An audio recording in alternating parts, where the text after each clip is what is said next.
say you did midfield action no ebro babia ubia ye chow imobia kwaba eba program eso agudi mu nsema no pabia ye ne ya for betrase eba bem na emre no so a na fe ye pege mu dumienu ali baba dan kambari enso ne dom e the breaking news no atoaso amai montane Tony Montana Tracy Eddie Manoni Semino Brahim 0507168557 0507168557 and on the SMS line no money for WhatsApp no 0244263902 and on the WhatsApp line no watch me the videos and so far so Eddie Abre ebe ho djuma kama Eddie Amamo Samsona mo share live on Facebook near Kessben Sports on Facebook live baby videos ne audios ne adia ye chire nyina no msabe no wo Facebook your Twitter handle ne at Kessben Sports M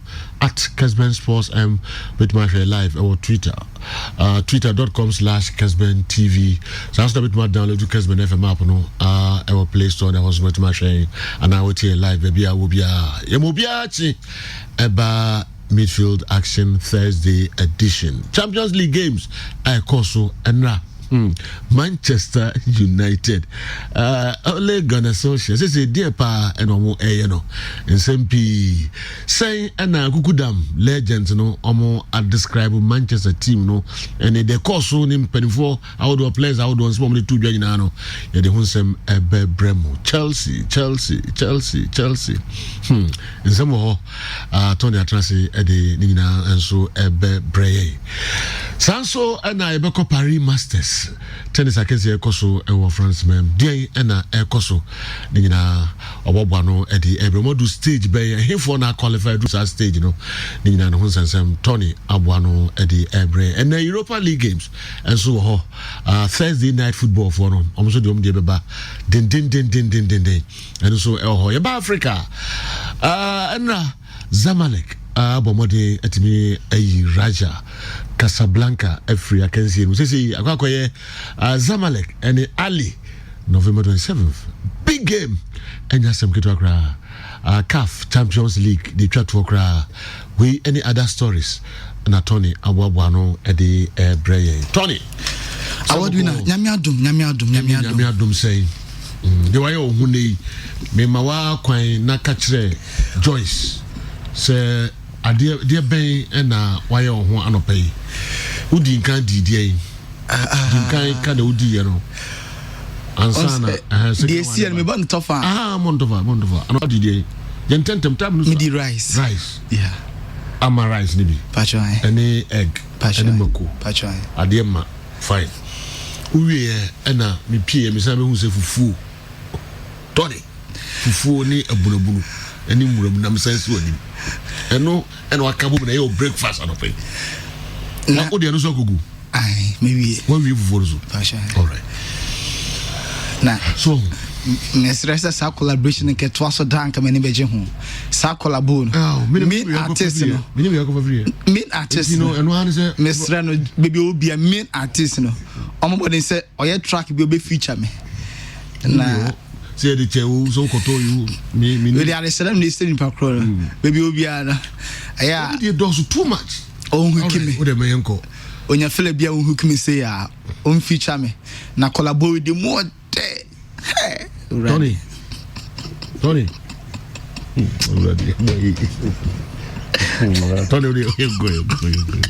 go Walinti ekwanu mu da ho emu da ho na fem no ho me prepare around the but now the yanko Walinti emena asen tu fani ahensama ACC e amama asen sha gudi asen enfenfi amane dia ye so enye sejo am yenjina we sunu na wono nsem no am yenfansi ha no okay yeah that's it Montana but the way you want to pay the so yeah vemo mema ba pa Joyce enko ha na wi so onye obi anya bia bia ma I dare not all right na me pe consistency so Oliver asks for more. Mickey Badger can he? Oliver asks for more. I know I can't see. So Oliver can say open more. Must not know. I say but when you're more than 2 what we come okay. Okay. sorry. Uni me pao. Or 2 for and I'm saying, Kai Montana power.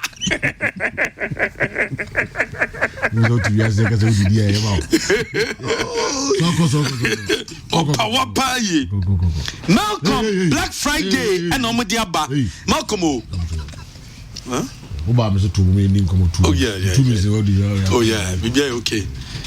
We froze so bad. I do when we can me refi, but I am for time na me boss fu. Boss fu. Papa ni share me. Moons now the best shame can. The man no. Papa ni share. Ah, sisia. Okay. Also we friend. Tintin pa. Also na here we manslaughter. Okay. Also ki jail me. Yes. Apart from that, no, see, or catch you say, or see, was saying me boat to cool. So come see me real yes, but I don't go for. Let me be supposed say, no, no person who say, I see na me shedana, na me say ani see, ba man sheda, also boa, we show him crowd sheda. That's a jodi a show. O boss na o mani dumpi, na wafa. Jollof. What's that? Okay. Do. The esenka ukunu. Esenka msa. They were there. We wouldn't are we going. Also making casino the question. What's that? There is on my jollof half, and on my fried rice half, and on my chicken.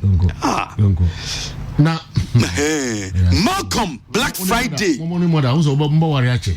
Ade. Umargo. Debbie. Mawariache pa. Ade. Mother you be so ba obu ni gu ne wa vibre so aso hu e omua o ye kra no osre o mutumi ware ma yes true ba akoko no bia kakra na otite o ye fo ye call no hwe na okowo ni ho no ko phone no check enche na ware hwem egu ndi oni moda mo be chep on phone kra cell phone no akofa mana omo yes I say we are the omua wo hu pa omua no osre okra wo so we are we ne dia ba o ko ba bi ono be ko o ne be ko na fi ne ma on shada mfa ne ma ho wo do no so do so ta say metiate so man yen tan isia o amanya common ba ko ni moda omo ba nga fo ndi utu na bia be hia bi which country? Oh, you're from say. Oh, which country? Oh, you call noise. Ni bakubia, we also see ana code no house. What for code no? Tu ni wa kaka. No for phone, or book code no. We will be able to give a chip. A share on the phone. The phones and Mr. We be kaka be on the phone. Sanai. Oh, how? Mother over here, only the better pipe. But no matter who you are now, mother still. Oh, I to say, mother, as we be as so good deep. I'm well, my one and the better papa. Amen. I'm having more than 1 year to animal view. Oh, no one of this is here, no, and I may say, I said, you say, oh, ba, one and more than any good basket made the ground of basket, but the at least be cut off. One of the bro. I mean, Malcolm Black Friday. One of the bro. 1 million Malcolm Black Friday. Me, but me, toy. There be not so it's all but yeah, you didn't go so. One of the murder now. Mamma Malcolm, you remember one son of my god. Madame Fakaba has a see and go near you and this. Yeah, Lamako dip me going with you. Richard Aboko Water, Mamma in charge of crab, you can make enough. And to us, the chrono, meche 20 cities. Credit free for the person says a man phone to me. A man phone to me. I now one yenti voice. Yenti. Yes, supporters, because woman who are in ho, and I coach ne and penny for technical teams. Yeah, I said, in Uncle Momina, and no mamma is Maba, Abajani, Santa Cotoco. You know, as the case in Comomina, no BB of Bompire Martin Piano. Obo, Tima, Obo. Obosi sia wine na kase 20 cities mufamra sia na menchemu ade sisia 30 30 seconds in my Eba yo. Say eba, okay. Mati. It's insecurity and mistrust. Any woman who tries to find out everything is insecure, but mother doesn't care because she feels secured. We feel bossy. Oba kro mi mo ndi no de aba. Oba bia otaye de na America no. So feeling insecure. Fan no phone. No kunuko wan frɛ wo. Nana Johnny e de abrem sisi ase e bi to no. Minim ta to no se nche you sa che o minim. O se ni pa kro no wo ono wo hall o TV. E na oba no afafo. Eye aduane o kitchen no. E na ono nya ko. O so oba no abe free kitchen wa be check kitchen you know try to country. Oh, dear God. So, no, but you also wounded. And Otie no nya remen free. I don't feel insecure there. You don't also share that I say, or cocketty, or yako use you. It also sorry fast. So, and the shepherdchi. Girl into me, and then look at you or cheer. When they go see. Tis a call, you know, between Ubi a frown. Yeah. Money nice eye. Yeah. Oh yes, I feel insecure. Into Munya, I was a mother of feeling secure. Until on foul honor. Aye. And the band will be son. It is a kind of one day. Nobody are brown. Okay, you need to be free. And the baby, so see be at Toneda. All right. I know, son. Aye. Why then winning? Na and then why soon out in the voice he buy my mama answers. Kotoko defender. Yeah. Okay. Your friend Wahab Adams. Okay. Yaya Muhammad. Martin Amidu. Kwatin. Nipa na wakasana Yaya Muhammad na obo kotoko ni. Kwati. Emmanuel Jemfi. Keyeke. Anabila. Keyeke. Anabila. Keyeke. Mubarak. Ocho Mubarak. Huh? Wahabada. Oh, okay. Yeah. Mubarak.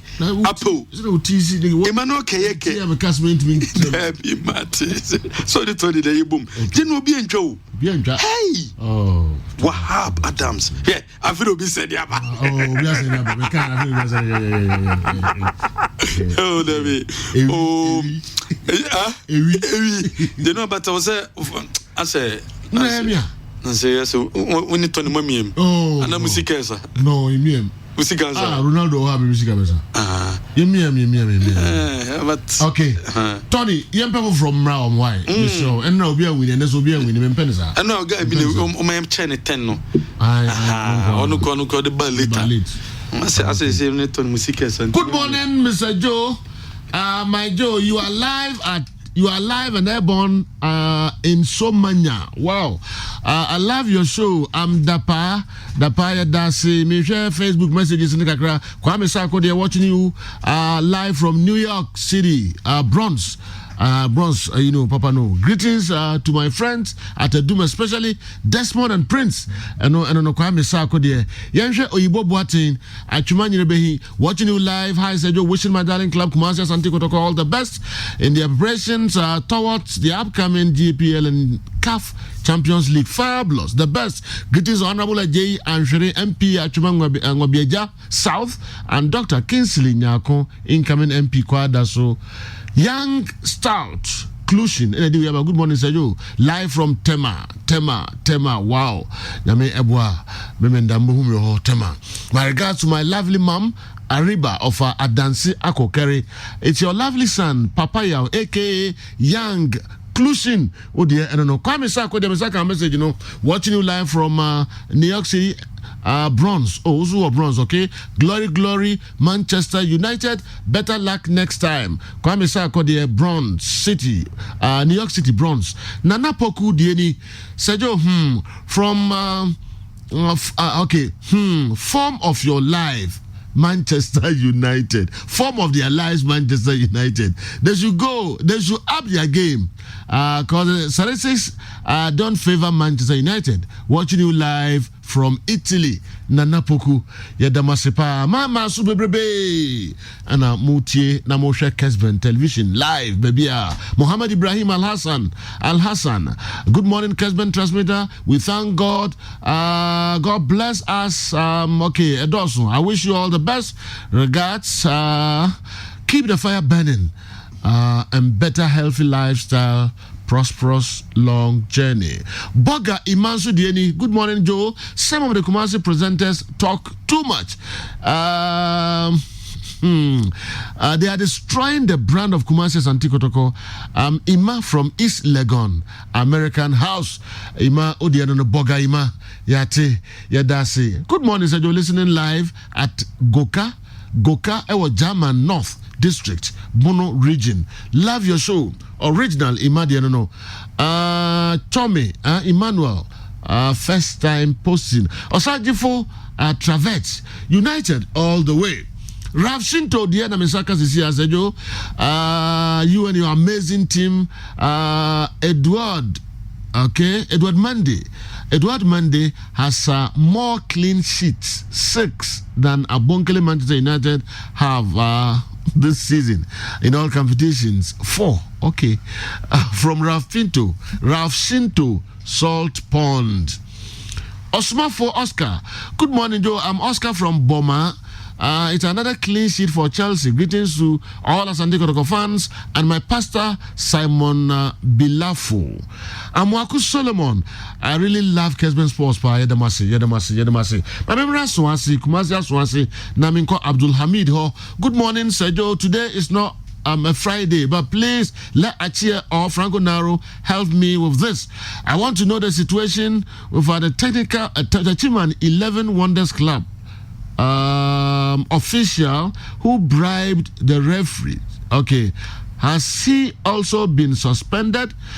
And the communication department of Asante Kotoko needs to be proactive. Hamid Aswase Odia, I don't know. Who can see no watchim? Dientina o kasa omunye proactive. No watchim. Oh, memfame tosa. Samuel Apia. Good morning, Sergio and your crew. I'm watching you live from Bronx. Wow, Cop City, New York. Good show, guys. Yadamasepa, Samalapia, Mwa America, Moreno. Yadamase. Dache Johnson. Good morning, Sergio and your entire crew. Facebook, Yadamasepa. Etoto Bismarck, Nana, Anoche Gentle, Ode Abba, Mac Melody. Morning. Always giving we Manchester United fans bad mood every day. Operation Kick Ole away. Mac Melody Obuasi Ejewusu Odie Abba Sejo, watching you live from Cape Coast. God bless you and your team for the good work. This Heart of Folk management should help the team. Okay. Asiedu Daniel, memfa de in chat for kra mesa badia kanoso na later ya share no so ede abam. Good morning. You can't keep snakes at the back of your house and expect them to bite only your neighbor. Bob Arum is only controversial in his predictions. Danny Udwe Efri Manso Agresum. Yefensia na memfa commercials kakra. Nana Johnny Michelle baby awobia. Osi ade bia onipa bi ye o eno ho asemadi nka dia todua. But the second one na o kan no ho nsam beba. Beba sisia.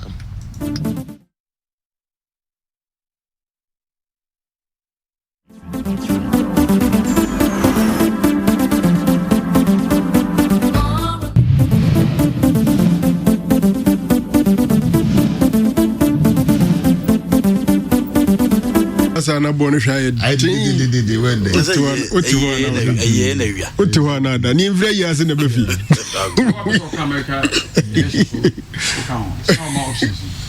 Ose no man fan guideline wana. So on can we na fan so. O ko we opposite do dey American line no dey. La travel dey wait. No so di ko bi abako. All right, so and Zamalek. And so and Raja match kakaka. Eko we say on 27th of November, Ali Zamalek. Big game. The moon sensem. I think yen set the ball rolling na Andy, my remember why. So the music one they winning. Me free na as a 164 264 yeah 213 yes okay into naka 5 naka 6 yeah the 6 no 270 Nevada as we lady no say course work confirm dia and then we be hit 70 pepe you need 70 to match to a White House also more than 70 we don't Nevada and cross so no 6 electoral votes you know what I think you 6 electoral votes now you take you to the White House what White House on also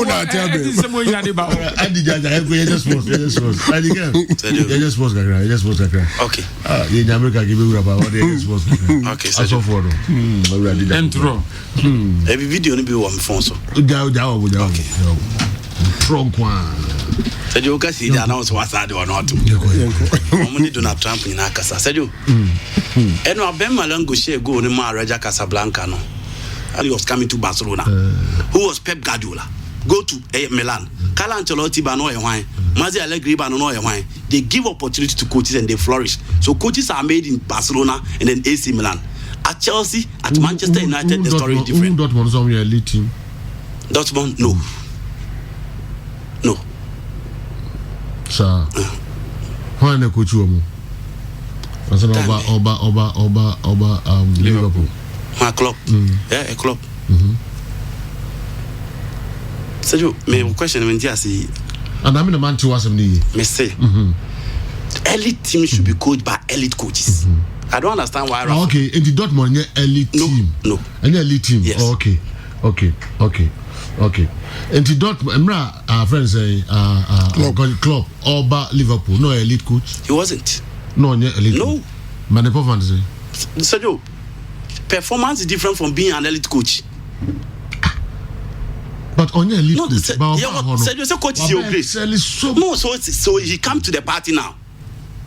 At Cologne, at Mainz, at Dortmund, no. And I mean, I want to question. Okay, now me per se. To be honest with you, now me per se we be say a debate, but any debate. Okay. Then I can. And meet my cabin. Who can say elite coach? Then now purchasing. Carlo Ancelotti. Top class coaches now make. But elite coach, how about so teams be bring one? David, elite coach crampo there. It's on paper. Once you do the elite course, you are an elite coach, and all these coaches are boom. They know elite coaches. But what must say? Before Ancelotti became Ancelotti, he was offered opportunity.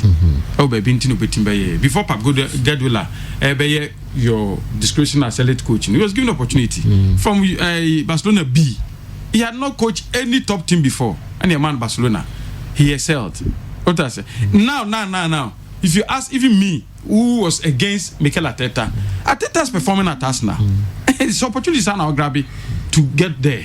Sebastian Sadia, nature say, Alex Ferguson to come back, all those people to come. One of the coaches at teams now, nobody will have the opportunity. Ferguson coaches almost chance your baby. You prepare. And they are saying, and say, so person shall say, your baby in Kitwum, they achieve ho, and some about big club. Now big club there, as a big coach, I watch TV, why you be your baby paying any coachy. And in your doken. That is the point. So the class is just a watch you baby, why you baby, I am here who say, yeah. And some big coach, big club are before. There could be exceptions. Bigger coaches be on your baby. Of course, Zinedine Zidane is an example. Zidane and Pep Guardiola, they were examples. But that is Andy's belief. No, even not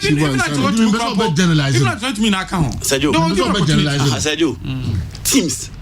Yes, teams are in Madrid has a standard. Zinedine Zidane was given the opportunity to coach Madrid. Madrid in pool.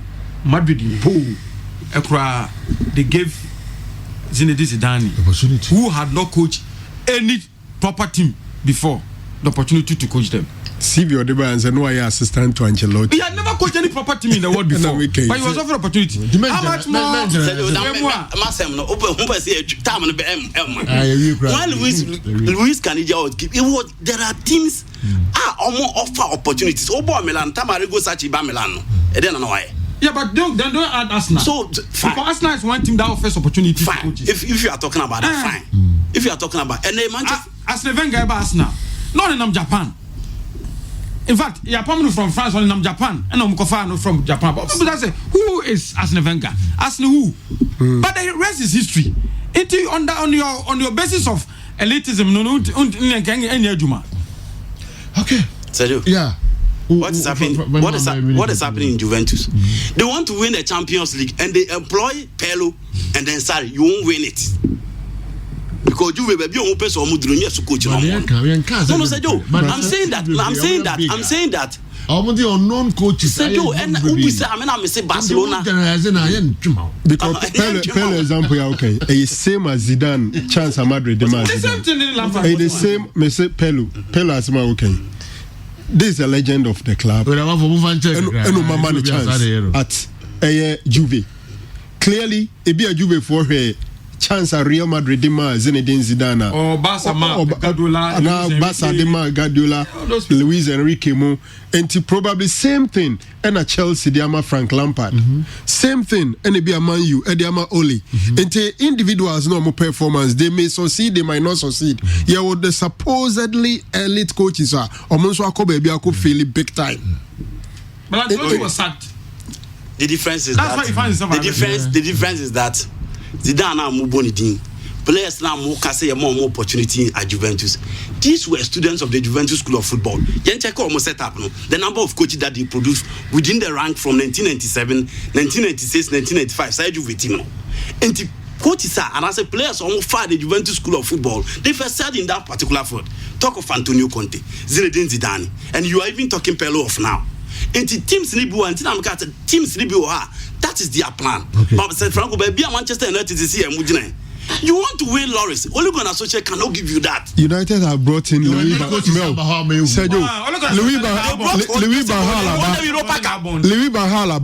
Mourinho Abba. They won Europa. Van Gaal, Mourinho. And I'm saying that Jose came, he won them Europa. All right. He wasn't successful. He won Europa. About for your church, Masuka Kram, Fante, do be a there's the Unum Grand Ground. Nah, elite coach before Manchester United.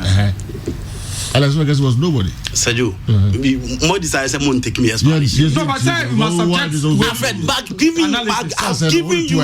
I've given you explanations and upon explanation. This is what you asked na film. Yes.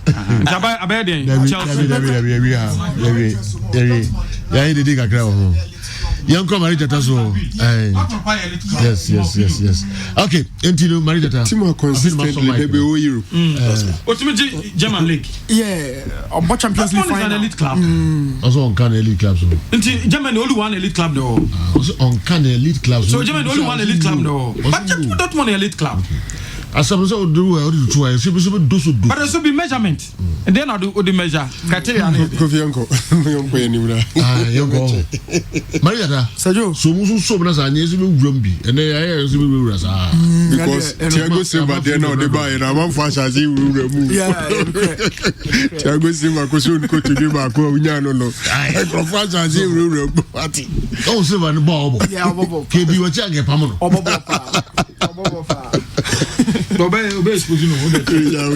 Obeson ko to do. Reason why di na time beba. Wasn't just not like me uncle.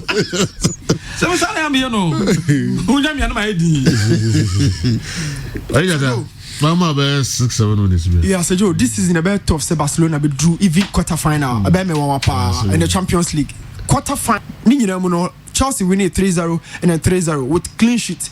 But Chelsea our Juma Kessie pie in the team a goalkeeper na sequentially or your best player no there was an issue. Yanka team biakeke team was so many quality offensive players. You talk of Ziyech, you talk of Werner, Odoi, Pulisic, but every day Omobo Boa a goalkeeper and the best player. It means that team na friend almost show money madeko. And so they need to rely in their back line and sound about me at take you off smoothly. And Nim Honman Frank Lampard I didn't want Obo ne 4-3-3 4-2 3-1 in the last couple of games I know. They mean who can say in the 4-3-3 possession has to work. Within the possession, chances have to be created. Or share the Oboti Burnley 9 chances and on in the 64% now boy, you know, and I did 3 goals no by denying the opponent to no shot on target. That is Burnley. Juma Kessiana Lampard abono. The structure of the team no quite clear. Ben Chilwell over the other side, James and Zuma and Silva. Very solid back line. Protection on the but every single backline biano say Joe a consistency and a home. So 2 clean sheets in Yano, I'm the same backline. No, I think it's Chelsea. I can't field any attack. In the game against Burnley, about the double number 8 and about the double number 10s. They can mount and they make have it. Yeah, who do about 8, who do about 10. More very fluid roles. You're very comfortable. But in the game against and I say in the Champions League against Rennes, yeah, who have it. And about Jorginho as part of the pivot and about Mount our 10 we are thinking Lampard is still within the 4-3-3 with Havertz and the Mount in midfield alongside Kante or about 4-2-3-1 with the ball pivot. Not about a 10, not about 2 out wide, not about a lone striker in Tammy Abraham. Whichever one Frank Lampard be choose, I think it's a sort of cementing moment with shedding because 2 games now I'm going to say a very very good team will beat me the result. When you're going to a very very top opponent, but you're in Ketuano and you're the base of the team, and Lampard is really on course. Say Joe. Okay. Barry Masapon on the way from New York, Kofiti. The result is 2-5-3 for Biden and 2-1-3 for Trump. So where did you get your results from? By the way, we are all looking to see Biden win, so that the comedy will come to an end and blacks will be respected. Or no one New York. Or say 2-5-3. Mr. Meba, you want to CNN, you want to Al Jazeera. On your late. On day Arizona. On my project Arizona. At the account Joe Biden. Arizona were 11 electoral votes. And 2-5-3. With 11 can when you're 2-6-4. On the Arizona. So we should. Do I owe you as well? Yeah, near British out America.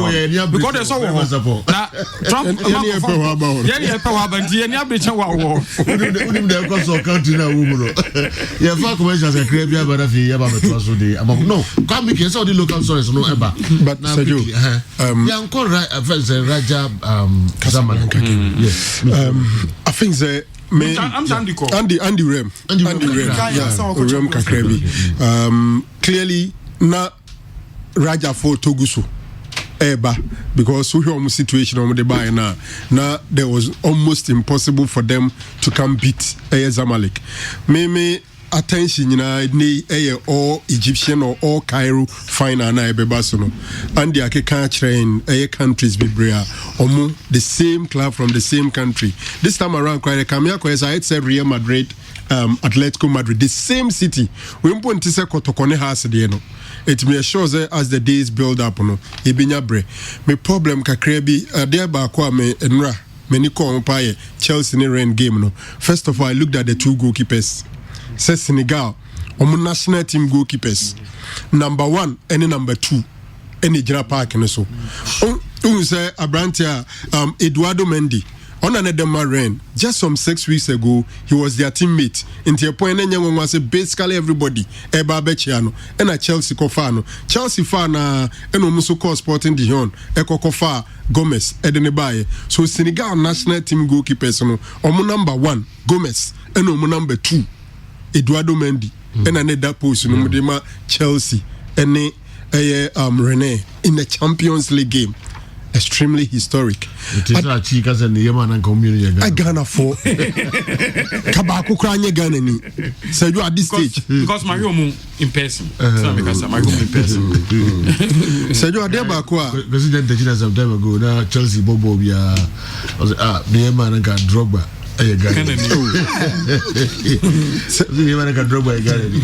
So you I also think say Eduardo Mendy no oba beye Liverpool for ekofa Alisson Becker Edenbaye no obi sili bibia because nei wako some 5 games without conceding a single goal. Chelsea last 3 games 10 goals clean sheet throughout. But I think said the German referee 8-1. Yes. It is Ono was 7-1. 7-1. Ono was 7-1. 7 clean sheets. 7 clean sheets. 1 pay. I need to call 8. 2004 maybe. Czech Republic. Peter Czech. Czech Republic. 8. Sorry, Peter Czech. Sorry, Peter Czech. Coincidentally, on the MN the coach now. Yeah. But coincidentally, he's the coach for Mendy now. It makes it so amazing. Yeah. But I said, yo, and then actually, meaning, why would the referee award that second penalty to Chelsea? Usukora. I'm saying this. Now, who do like Katia Collins, as I said, I want to beg your humble house not to discuss United's game today. The more you guys talk about it, the more I don't feel like listening to sports today. United. Katia Collins, no. Papa Yosikasem, okay. Franco Naro, Sivan Ha, Moreno, Edibium. Okay. Amwabi, Kofi Loco. I love Achi's interjection in Andy's submission today. You can't always get the so-called elite coaches every time. You keep firing and hiring till you get the right person. Fire only now. Amwabi, Kofi Loco. And so energy we buy. Mama Reverend Father D quickly. Na yemfa first batch no insia na home rasisia na diakano. Reverend Godfred, Reverend Father Godfred of Kenya Roman Catholic Church. Energy we aba. Coaches retire, coaches die. If people don't leave the scene, others won't get the chance. And these elite coaches won't last forever. Others have to replace them. They need to learn on the job before they become top-class coaches. I personally hate employers who always ask for years of experience. Where should people get that experience? Andy should know that people cannot always be in the scene. Lampard is becoming one. If he continues like this, Andy should come again. Reverend Father Godfred Ofori, who they are also the Abba, I don't know, 9-1 Marijata.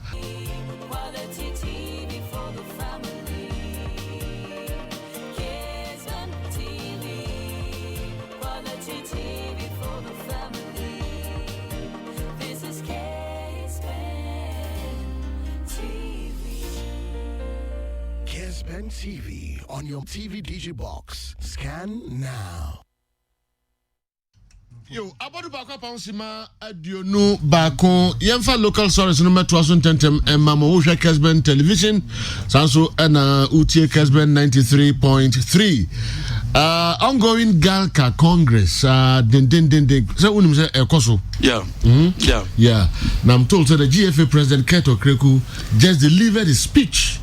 He pleaded for the inclusion of women football on Galka, both on the ESCO and the general business.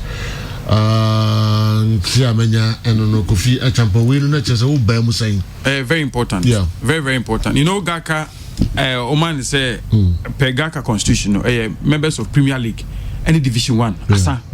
Premier League Division 1. Yeah. Division 2 can women's football can. So, any women's league, baby, Omobono.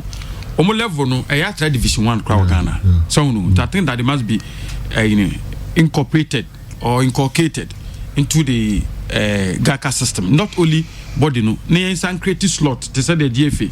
In the GFA a creative slot. Yeah. No matter what at all times executive council when you're bar also. Yeah. Because there's a specific mention for at least one slot for bar. If for bar be corporate, member slot no we are fine. But at least there'll be one representative for your bar also. And that don't create for the executive council of GACA. I think that a good call from the president of the GFA. All right. Well, Komiki. General, say Ghana Premier League, you know, I clear, say a basso den. Bibia de na kwem referees nyina no aye ready. Na referees no penny for cottonas no. And I say penny for cottonas so must select 40 referees and must select a 10 on standby. And as a substitute into a referee na ukodi match na ankoya na general ye you frame referees a wom no emu 6 a FIFA referees 6 and a FIFA referees are one more mainstream no Daniel Lai, George Mawuli Vemawo, Charles Bulu, Benjamin Sefa, Abdul Latif, Abdul Adari Latif. One many referees are ya select your mom ye FIFA referees or more first 14 or me 6. Adam was in class 1. Where Jimmy G said Fred Bema more, because on a committee no select on a committee no into Obaboy ye papa. General Kumasi Santico no pay ball and Kofa Akensi, one more ne a chickens and a boy match no and this 6-1 in favor of Kumasi as Santico Toko and only game one General Yeshu with TV Nisu Sabria. Ti match ne ba ne bi omo bo sisi no eno ne kotoko she 6-1 mugo try yeko Oh, okay. Nice one. Inti players omushe goals ni nie. Emmanuel Jemfi, Evans Adomako, Ibrahim Imoro, William Opoku, Kwame Poku, and the Tontana. What man you goals? Edema Kumasi Asante Kotoko. Bueno Krana General Mumpesi Bitra. Oh, okay. No Mumpesi Bitra. But good in try I said. Obenya Bibi Kakra. Because scout to be but players are General Mutontana no any Emmanuel Jemfi, Evans Adomako, Ibrahim Moro, William Opoku, and Kwame Poku. And the two Tanano Edema, Commercia Santa Corco 6-1, and a woman Eshe Achikens, and only a young matcha, a basso Kotoko, has and Swano pay, General Womosobo and Kofa Kensi, woman Almina Sachs. And a boy, a match in the Banavino has Eshe Sachs, a Kabako Mentimi Auntie, a bed nego tete, and a Tuatanano Edema has of Oak, and only said ye, a sea eteo has a super prisoner, Womosoye, ahead of Liga, and no so a barber cosum. Now, General, your concern from my young share stories are Abba, to say the Odi kind two Jano, Gaka Congress, no, and cost den, a war a year in Shishia, 1 person year for election, no, any Gaka members, no, executive council by General, or Mumbu Kunta and Franche Gaka members, no, in Tiene, no Mubun Kunta, Fiso Mobile, or Munko Congress, Nina, ye Biano, not Bibiaba, sa, Tiafena, or Mubun Kunta, at the actual members, no Biehu, Gaka Sikasem, City City, any election, no, City City, because Gaka was Abri, one more executive members, no, one term of office, no, Abani Vie, Nanso Nam COVID-19, and a general, woman that's to a year Juma, and say no, one more a year, the program Baba for elections, no, said there be a one more mama just say, one person more contest Biano, one more so a bit many opportunity, no more so take part a womb. Yet was what, Yanko a year waffle tournament, the general waffle tournament, no, I will Togo no. Togo forces sabre general woman timi hosti waffle tournament no and nam coronavirus na abaninti no wo say woman timi hosti under 20 championship no yes Benin enso consider say wo so be decide say almost under 17 waffle no wo so be ja hosti because they know almost COVID no e kosuye papa but enam suma coach Abdulkarim Zito de oguso e prepare team no oni team no guso e prepare den why na just obeti players so nanka 20 players ene e dey ko obeti so na fi wa prepare team ni pa anytime dia tournament no be ready bia no no metimi akwakosia kan but for now there wo msi Togo say nya o nya ready so be hosti under 20 waffle tournament no enso e wo ho yenko back to Kumasi Asante Kotoko Mudasiru Salifu general we pra technical team na betuja say 6 weeks. So the quality is here pa ta prepare sana na agio. Luck, you know, so luck of football. Yeah. Almost 6 weeks. Now I feel so prime. And I see the match was and I saw the story somewhere. I think there's some man enough time. I'm say something got to do with the Matata cell and one show 4 to 6 weeks. I think it's some money enough time. That's the point I want to raise. Quality kuta brand we. Matata cell no nanswano. Oh no. Now ebia kasele bi o nanswano kasele binti. Some man no time man Okay. The train we after so pray na say Oprawi Obabaka no shedan comment no ye onunko ane de o nche bo we ko nche no na enti general no 6 weeks and as the same that's nice figure for a midfielder sound ti eno ne hihie da o de emano general ye beto so awon samfu from am ye fi ni nche Legon Cities wo maso ye uko Legon Cities technical team general wo say the attitude of Asamoah Gyan general aye so wonderful the technical team no say no munim say the city say the no city or buy no the attitude coach need to nim so we put on weight and no need to say all working on it said be an subetimi ate na wetimesi akai no e dey am Legon Cities and when say the city general Asamoah Gyan one nipa and as say OEF training year pass said be ne kese na why no obetimi a reducing and so e dey frame and Kim Faisal and Bechem United ebobo ayinkofa akensi yanko back to insensemo a developer eba general make say Kumasi Asante Kotoko na yamponsa ene abena denta china wo mo down many from United Kingdom do mena che Italy wo mo ni area for no koyi meeting na sa meeting no omu hwia no mo ba ewa Jesse Akomasi Asante Kotoko be use no mo de beba ye Ghana nti omu say Jesse Kotoko be hye first second and then third Jesse so no nyina no omu de beba am obi bia enso etimi ehu Jesse Kotoko be use for the season no na January as select here say no supporters na be select ai omu selection ewi omu fa de hin am ende minim okay be patch ende minim omu fa ba kuna ayi no ba kuna pictures did them no old pictures that's so true for and a white one so mo fa porcupine no oh the porcupine na you from day one me selection na okay ti January no ni say the city na January unim Kumasi Asante Kotoko is one supporter se so mo pese ne din e ba betodwa wa makotoko 50,000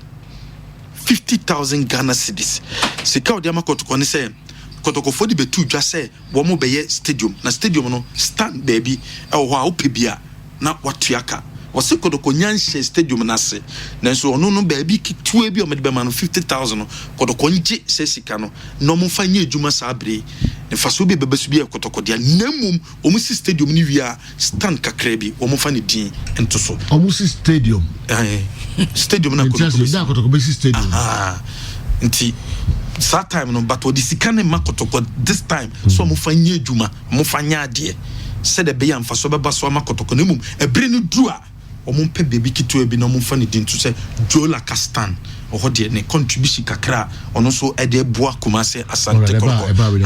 And so, and box, General, Obakaya forever now.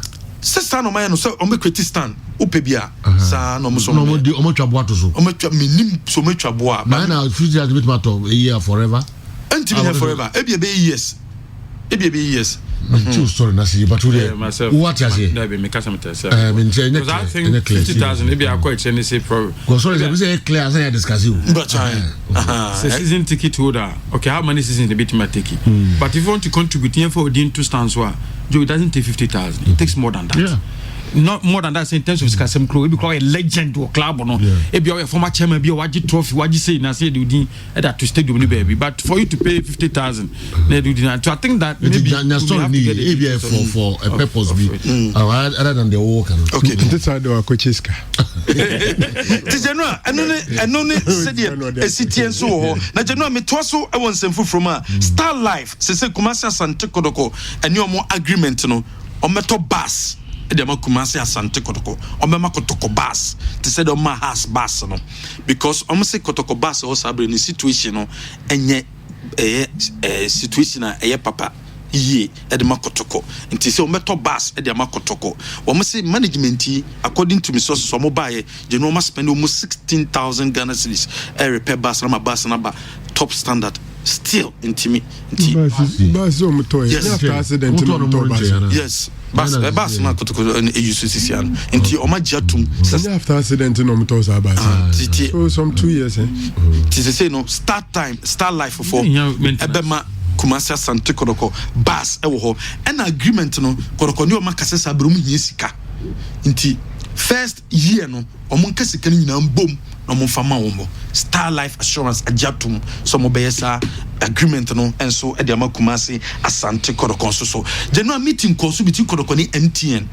na Kotoko dia to MTN nim se so mo pese o mo nko an da Kotoko Jesse nim se MTN nko ade a o mo gina 1 million Ghana cedis no se Kotoko nko an e beda hadia o mo hia 1 million Ghana cedis MTN to say MTN to 50,000 for 1 month okay for a month 50,000 for 1 month so that will bring us to 600,000 100,000 what so we 52 so we 50,000 a month I just say 600,000 a year okay and no more pay increment of 1 million increment of 400,000 to make it so 6 over that so increment of maybe okay all right I'm ready 70%.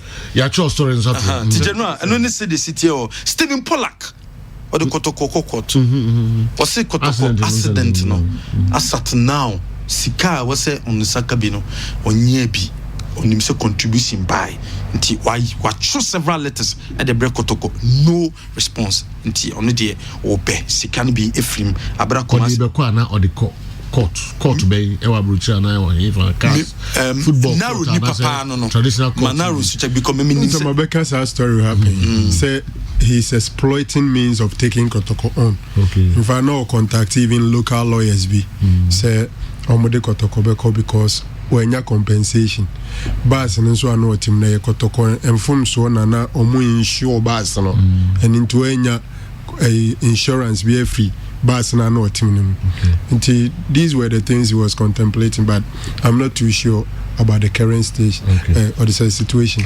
All right. General, 1.2 million Ghana cedis and only signing on fees are Kotoko edaho. I also mutia players over the years. I must say last season, this season, and last 2 seasons. And he say no must say players no nyama omo yese omo yesika no omo jitum, but omo ntimi pe Jessica 50,000 60,000 ma player there be. And he sabre no must say omo be spread the good players in the salary so.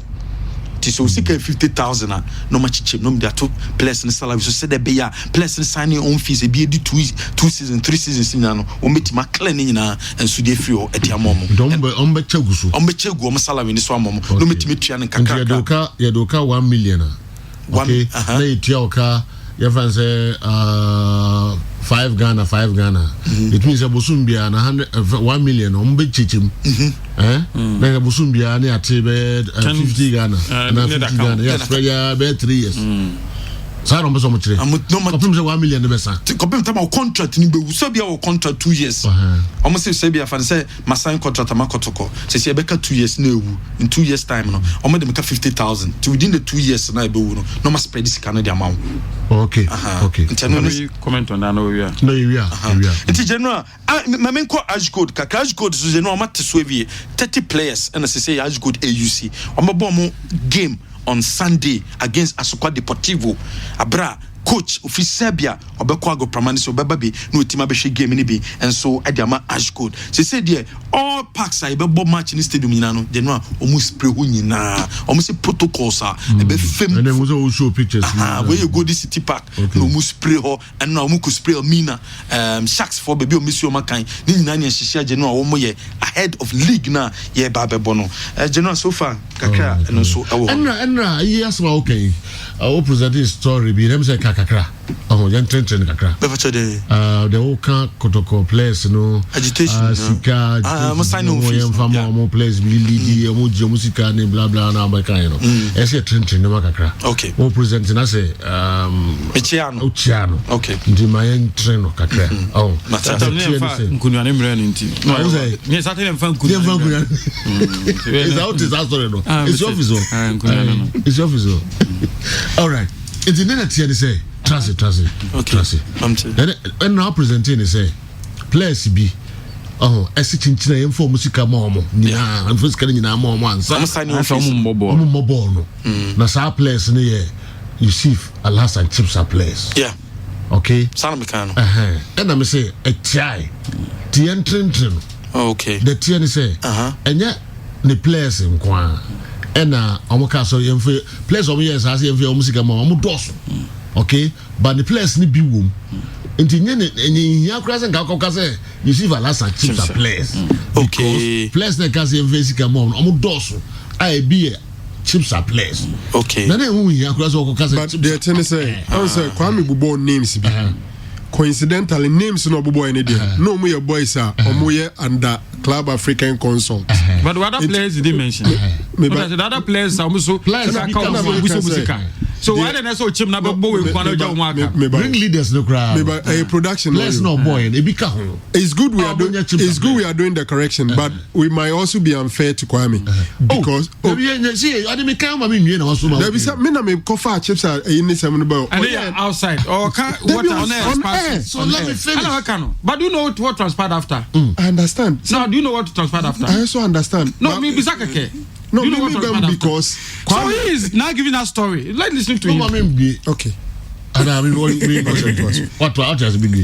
oh that was but I felt we're not being fair to Kwame no let him finish no okay with it okay in fact Kwame was there what transpired then Kwame and crew but the young person they say and you see Valasa chips are players you see no what did I can say players no doors the players na ebi wo mu de but nya omo from the presentation na question chips and instigate is hard there no but that's not the story and make a choice he gave us a list of names and me try haka say names see ring bell and I say yes our names here we mu nyina omo ya chips players but there were other players omo names omo demand he didn't mention those names. Maybe he didn't get India na uma mi a we ka category.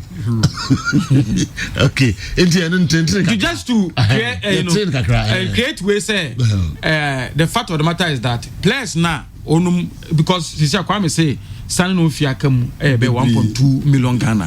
You obviously would accept say yes sir 4 players now Kwame bum do hano. Omo no be sky 1.2 million Ghana no. Do more than that. Yeah. But what am I say? Omo more than that. So no intimate as I say chips na instigate sad mo yes sir and then number 1 number 2 and yes bia sika no man tuom bobo no they were asking for a car or sky and then place no doors because Sam Adams ofi aduane the buy he's not under chips but also sense kakam kwampo kwa na jedini de sen on sense nisika ho so no so chips player so place no doors that is all Jola want to 2 correct chips players 2 but there were other players others omo chips camp okay but almost no can release no almost the info is going so on the show we stated say I stated and I'm going to say agreed we okay pa all right confess yes I'm now 7 minutes okay yeah with the men chepi the nomination you say Kwame baba say omu sani no feed here because of baby went mami trust wa so omu sani no fees akam no omu spread over the monthly payment no mu de tua momu I think that we so ehia second negotiation but what must say because most times and emphasis on that most times I haven't seen the contract yet but most times Yana it's written the contract how the payment will be done and when the payment should be expected Yana will contract him most of last page of contract you know much payment schedule so no player contract no much payment schedule jodi atro is can say be say tuano say 200 million e be say be 50 million ene edi na san e be 70 million edu na watch e be say ya ma payment schedule if the management want to do that I think it calls for renegotiation with the players if the player says you will not agree you want to me for no and then they signed contract and a copy Ghana Football Association and idea you can force the person into it to mean that the Asante Kotoko would have to sit down with the affected players no now we show me the situation and how omo person no kono but what must say follow so if the player agrees fine because adeba koma hu say football is sick no jo bosom de enu eba ni nyina no and I stand to be corrected bosom de na eba no mutimi CVB yeah football is sick no bosom de na eba no the ball club no bro mutimi CVB hey omo de bi yesi omo de bi kura mo so for bompa mo omo nya sika na nti de bomu ba no na yesa no fi wo Ghana no e bomu ba no e na obi di koto asase e na obi di toka e na obi di to cement e na obi di di ni ya de kwa bruchire nse e bom ya no ya no de yesa ti anu mani daso yo mo de ya plans and if money hither 2 years and baby 100 million and we bom say between 2 million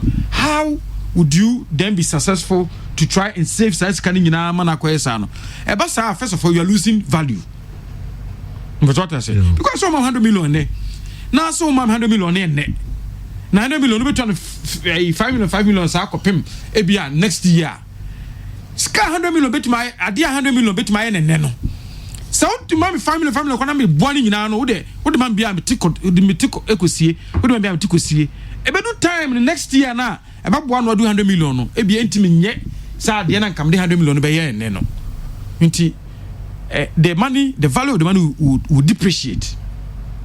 But what must I say? Into a negotiation, and that's something you can force it through. Okay, you have to negotiate. Okay. With the empty idea, I think the simple term is that Kotoko want an increment of around 67% of the contract. If the Mickey figures, no Mickey man. So Sana say currently MTN pays them 50,000 a year, and that as Kotoko was asking for 1 million cedis, MTN pays Kotoko 50,000 a month, and as Kotoko was asking for 1 million cedis a year. It's just 50,000 cedis a month, and it comes up to 600,000 a year. But soon be 500 million. In 2 multiply 500 million by 12, we be 600,000. In Team Kotoko is asking for 1 million. Just say they're asking for 400,000 more, which represent 67% of the current terms. What was I?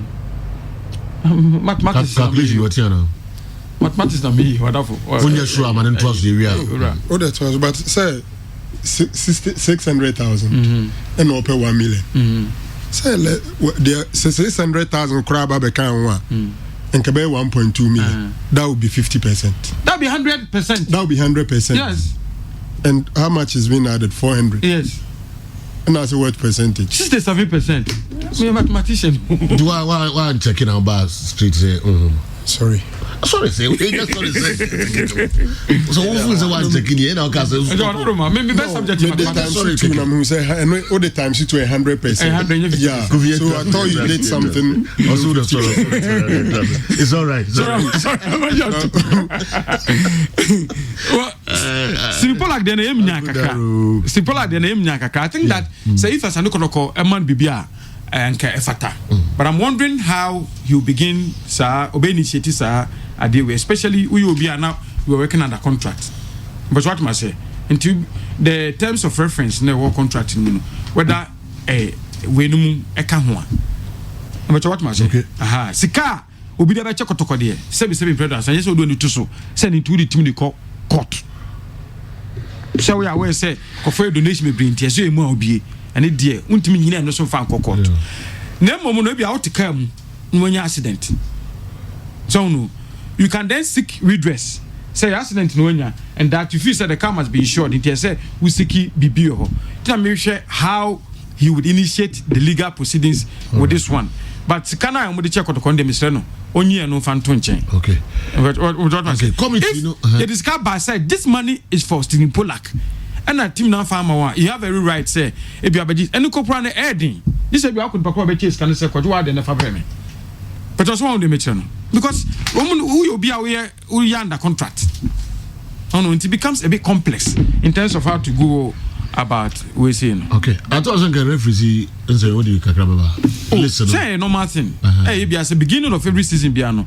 Referees no be test omo be pass any exams technical and medical you combine all those things no must select referees on this season no must select to me you must what you call course to usher them into the season into a course or channel memenda or team feed memenda must let you course I prepare for the season.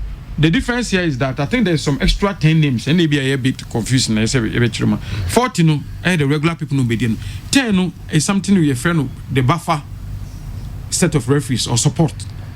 Last season no they were a bit constrained. 40 no so be your bonia na omo tuna so so hwe ya no mutimi tuna so enche. E be obi you be say suspending no matches be final match suspend 2 because omo kwa fe na referees won akọ na no my scarce. The way so much suspending referee be 2 matches. We say referee 2 matches pen no man so be samba sese. Inti ya create support. So obi you know so much suspending and injury be and be and to be free more. Then they will fall on certain na which include women. And you know as advocate of women, me say me advocate for Emma SMT. Emma referees na e wo mu FIFA referees no kwa dey dikan. E wo ha say FIFA referees no mo no. Almost our support mu. So this list no 10 no what division 1 list no so. Our division 1 all right. And a man who's send the Emma ball. Name of no size standby, Emma Premier. Going forward, they say, shortage Bibawa, they fall on them. All right, Nafi Yantwaso. Now, Franco Naro, my mouse, Sam Rena, and I'm going to be. Yes, I ran to the name because of 10 cities, no, or the message I bring one farmer, no. Mickey and Tony, when you're careful, or someone for 10 cities, no. Naro. Yes, I do. It will be for 10 cities. How do you be young coy? Tony, see, I'm a trust in the pan and say, about and then you PC and I for you, wish one's a birthday. It's me wishing a happy birthday. Sajo, Gaka Congress. Enra ne ade a mete Gaka beko Congress say Ghana League Clubs Association. Ora kujo fia no mu be take over no. Omunko Congress da. Omunko single Congress da. Afi no beko Congress. Omu term aso atwam. Ti afi no beko Congress. Can you imagine it? Me dream wa me bisa say so then is Gaka still relevant? And I say ohonum keke said the beya omu transfer players are 10% no match 5% akugu Gaka. Ebo league matches are near a percentage akugu Gaka. And no obi a misahwe. Sa ansama Mickey can so mon na say ne ya ne sisi ntomu ntumi nko Congress annually. GF nko a number of congresses. Nyaga Gaka ya na neko. Seriously, the leadership of Gaka and the members of Gaka, I think maybe Gaka has outlived its usefulness. Because our situation is supposed to be a welfare body for Premier League clubs and Division 1 clubs. Na members ni bi ho chiri omo ana obi inform mfa kwampa so ana bibia, then they come in to support. And I come here kwese clubs here na sa run FA. Until probably omo Saint Gaka no, because if an situation can be there now, every year so Congress now for some 4 years or so, not a single Congress executives terms of office are very not a single account, and clubs are watching 48 Division 1 clubs, 16 Premier League teams. Nobody is talking. Yet there were leaders who were elected. And these leaders in Susukra were the guts to speak against Ghana Football Association, say accountability in your. Before Mr. Fianomu a free sono, omo free honomono, na omon sama and namun frememono, na nyefe alaji rajimo. Na nyefe kra. I'm hoping so my account umbeko agubuneno. The better asumu bad minim said the umbe can be umbe so misa because mu yebusuya. Sajo, Hasufo Kashe Limina Sharks 1-0 is a good one, especially when the scorer almost striker Abednego Tete. You see, in pre-seasons, say leading attacker or she goes more very good. What to toko there? Yes, Achikin a Division 2 side, but look at the goal scorers. 4 of them are attackers, and it's also good for the team. You have Opoku Mensah, you have Ivan Zado, Kwampuku, Emmanuel Jemfi, all scoring. And I think that if you're building team and you are scoring, it doesn't sometimes found any opponent or any neighbor. Once you are scoring and attackers and then there's goals, actually you are doing something positive. And I think that it is very good for the team.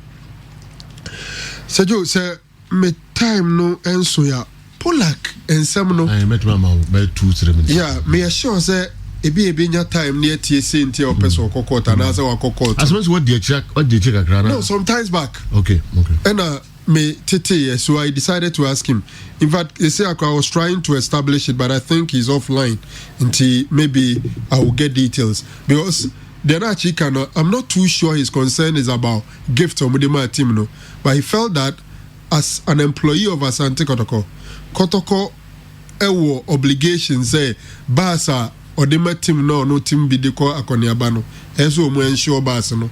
So if the bus was not insured, because if the bus was insured, especially if it was comprehensive, then all the victims would have enjoyed something from Nkwensiano Mkunya. I wish they can resolve this issue amicably. Nibikra and Kokot Sejo. Okay. Franco Naro. And I ever call a you. Kukua papa. Papa. Yeah. Say nuntina mashe to me. Okay. Say you win so. Yes, CSC sports to me. I. Oh. CSC. I said CSC. CSC. Mickey Mr. Brana Bema baby ebe koso ni and sound man nyina no na on my funeral arrangement we are doing that. What you pass. We are yin boko to dream. All right.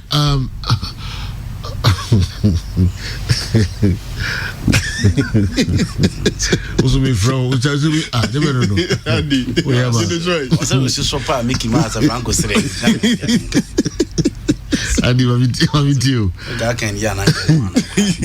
Said you Mumra location near the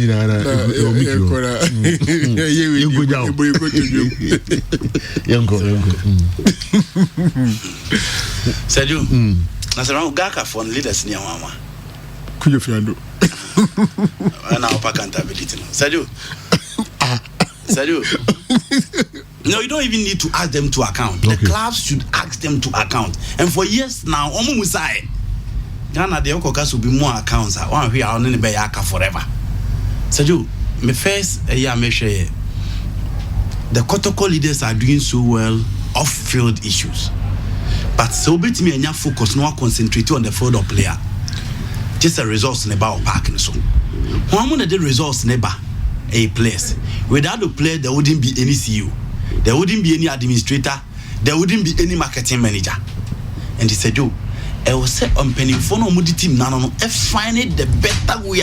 Players need to make results of the amount. First of all, the players were not happy, especially the old players. No, they were not happy with the new trend of Yama signing on fee by our salary in Yebetum. Some of them were not happy. Now, the next point is that players need to be so musika kem omu demande. Inti o sem penny for tintina omu this kind of again oman first kana more matches no more and the enra chichiri mu asa embremu no so we footballer now yes sir itiamra. Now the next day the management they a plan omu dey ban say omu find a way na sika na omu dey ma players na at the end of the month no omu di bi account said you Achika said they should go for renegotiation. And the idea also how many players they come on Motiase. Because they do say what kind of players now Tiase now sitting in China beya park no some boko kwasa. Until they need to negotiate with the players very well. I also another understanding and some on my side. You kruma Aketiano said you ODB 2 on your net because dependency ratio ne was low. 2000 now o jene bosome no maami wom onua wom onamfofo wom so o yira ono so wom bas yetimi ma 20000 a sejo sika ni kura aka na apesa auto abetimi ato sasase na apesa auto abetimi ato nti they should negotiate with the players very well and next ane ko asa players dey sejo ene dey omo hu se tintina asa na apesa o ya they have no option than to accept but on the field of play it will have a telling effect on the players and there's no way they will give you the results. Until you how many players in the transform can you because issues about Sikasem Adolson. This is the third time they are talking about Sikasem. Now, my next point here. The star life the make can say scanom between Bosom. Come no farm on 1 year. And I am boy. And can you from now there will be the other also will be 2 Bosom ready. You are asking for the normally say monthly income. Now it's income on farmer because you need money. Then the plan is you can own a boom and you're saying it will be difficult. So you now so share and I below and a die and so the line up on boy and compare the last 3 matches on my bar. Oshes are matches now who a level of consistency as compared to today. Mekano has said Abelo at 45 minutes or checking matches on my boy. Felix at 180 and then Kwame Bada 90. And it's also Felix and another matches not drop. So we coach also could not do defense no the game so about no see lining up or about Christopher Neti, no about Patrick Asma, no about Habib Mohammed Ismail Ganiyu. These have been the consistent back four Coach Mason using in most of the games are able. In the midfield, I don't from point ever form bar into Yusuno. No use Mudasiru and Latif Anabila. But I know Mudasiru a pra into the Kayeke by and reports a banner say Kayeke impressive at the preseason.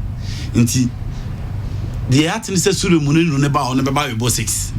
But social games or my bar player in midfield, what's your consistency by Kwame Adon Frempong? And you depending on the game plan for today. Said you Kwame Adon Frempong, Latif Anabila Kayeke 6, 8, 10, and a boy in the midfield, no, and a boy Emmanuel Denfika with Adumako and then Kwame Puku. Again, so who say share the Kotoko attacker? Said you games are more boning in an outside betutuna, navigate Ashe, Kwame Puku Ashe, Adumako Ashe. It really tells you say the Kotoko attacking play no. pass through and the strikers are scoring. Obiaka say players no matter goalkeeper, no matter defender, no matter midfielders. Baby also any should be only strikers, but registration up every year. And said, when you have these strikers in your team and preseason they are giving you goals, at yes or more on that's also a season there bar with all these strikers almost beating me goals until we've seen an improvement in defense, improvement in midfield, and per games almost match won't mean fat can quality no and to talk there. But said, the reality is that the strikers are giving goals and they are showing promise. A chase season they start here almost beating my IBB on how to feel.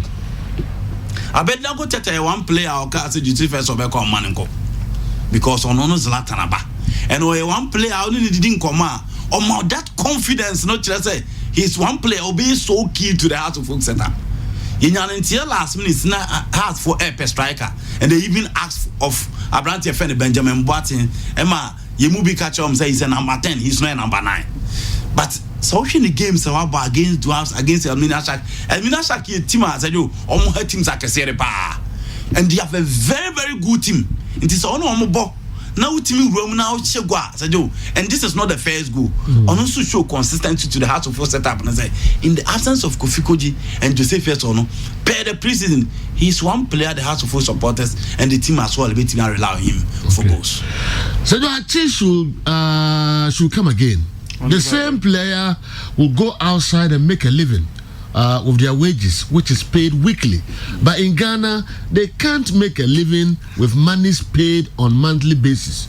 Please, you should encourage them to learn to learn now, so they will get used to this lifestyle. Eric Mayer, oh dear, no. There's another one. There's another one here. Eric Mayer, I think so. Okay. The mathematics Achi is making is wrong. Hey. For clarification, if Kumasi and Antigua need 1 million, which represents 100%, and are currently getting 50,000 times 12, which is 600,000, which represents 60% of the 1 million. Therefore, the remaining is 100,000. 1 million minus 600,000 is equal to 400,000. The balance represents 40%, not 67%, as being said by Achi. Nyamiche Obuasi Akaporiso. Nyamiche, you are wrong. Only mathematics. Where is wrong? Nyamiche, you are wrong. Where Tinkra? Okay. Oh, Nimdoka, but Nimdoka. No, that's me wrong. Now what you're also wrong, but no, but you didn't understand the maker. Also you're wrong. Also you're wrong. Oh, you're wrong. Contract as say between Kotoko and MTN, 50,000 a month, which amount to 600,000 cedis a year. That is the contract. And the Kotoko could be say no increment on the 600,000. No Kotoko pay increment of 400,000, which represents 67% of the 600,000. What I say, the contract now is 1 million. 1 million here. I feel like Kotoko pay. This all. Obi no pakodu 600,000 and I pay 1 million. And you pay increment of 400,000. Into that 400,000, 67% of the 600,000. You can see about. And the correct. If you in fear, 2 for son, Professor Nana Kojonia and teacher Tosumiensa. I'm say, what some for two ancestors and others, of course, some do now. Compare Crabber, Namia do my Juadebi. Oh. Chapatre Royal Cemetery. Your video, private barrier. Okay. Private barrier. Yeah. I'm not to make a new video. I'm the video, but it's okay. It's me. I don't know. Yes. And then my lawyer friend also sending message on the Stimpolac thing. Yes, he partly agrees with me with donation means for about just say as an employee there, if you get injury and I get injured in the line of duty, you are entitled to compensation. And that is what Polak should fight for. My friend Ocean law, footballer say. Okay, I see. Doesn't teach him. All right, then first year, na ye koku kuajando, papa. 1 week. Yeah. Mickey is sending man. Mickey, I don't know. Go to gym. I don't know. Mickey. And then they want to go to gym. Oh. And then we go to them. No, the David. That than here, Kwame Najando.